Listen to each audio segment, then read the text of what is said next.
बच गई फेसबुक वाले प्यार से।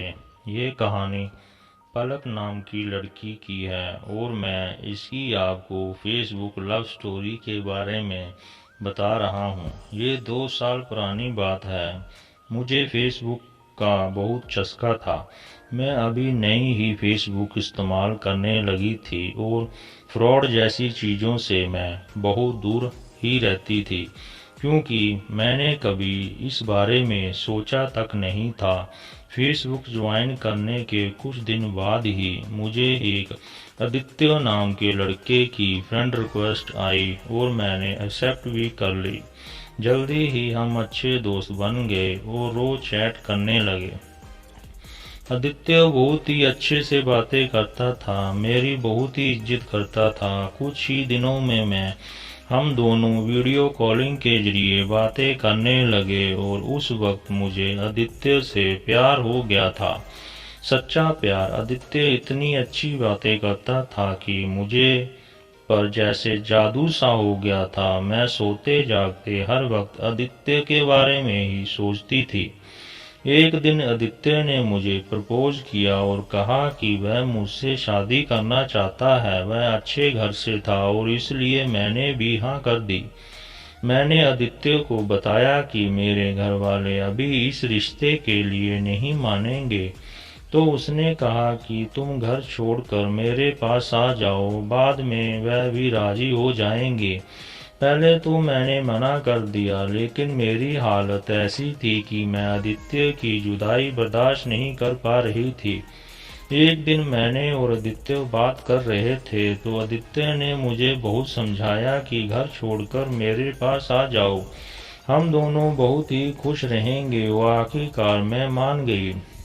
मेरे माँ बाप नौकरी करते हैं और वह शाम को ही घर आते हैं। बस इस बात का फायदा उठाते हुए मैंने दिन में अपना सामान बांध लिया और रात का इंतजार करने लगी। रात के 10 बजे जब मम्मी पापा सो गए तो मैं अपने 2 बैग जो बांध रखे थे उन्हें लेकर घर से निकल गई। घर से निकलते ही मैंने ऑटो लिया और अपने बॉयफ्रेंड के बताए पते पर जाने को कहा। ऑटो वाला गरीब करीब 40 की उम्र का व्यक्ति था। मुझे 2 बैग उठाए देखकर उसे शक हो गया और उसने पूछा कि मैडम कहाँ जा रहे हो। मैंने बताया कि मैं घूमने जा रही हूँ, लेकिन उसे यकीन नहीं हुआ। उसे महसूस हो गया था कि मैं परेशान हूँ, इसलिए उसने फिर कहा, मैडम मैं आपके भाई जैसा ही हूँ, अगर कोई परेशानी है तो आप मुझे बता सकती हैं। मैंने उसे फिर सच बताया कि मैं घर छोड़कर जा रही हूँ और मैंने उसे ऑटो वाले भैया से गुजारिश की मुझे कोई अच्छे होटल छोड़ दे। उस भैया ने पहले तो मुझे समझाया कि आजकल फेसबुक पर ऐसे फ्रॉड के मामले बहुत देखने को मिलते हैं, इस तरह घर छोड़कर नहीं जाना चाहिए, लेकिन मैं नहीं मानी।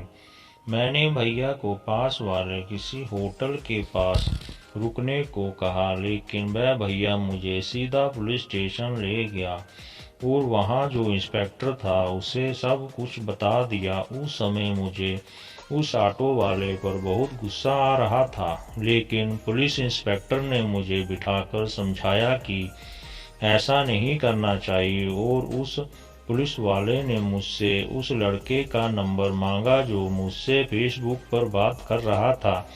जब पुलिस ने उस लड़के के नंबर से उसके बारे में पता लगवाया तो निकला ये कि वह लड़का फेसबुक पर फेक प्रोफाइल बनाकर भोली वाली लड़कियों को फंसा आता था और उन्हें इमोशनल ब्लैकमेल करके पैसे उठाता था।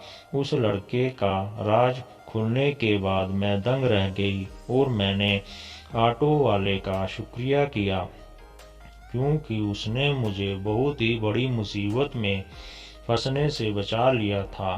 दोस्तों, आजकल फेसबुक पर ऐसा फ्रॉड बहुत हो रहा है, इसलिए हमेशा सावधान रहें। दोस्तों, अगर आपको ये कहानी अच्छी लगी हो तो चैनल को सब्सक्राइब और वीडियो को लाइक कर देना। मिलते हैं अगली कहानी में।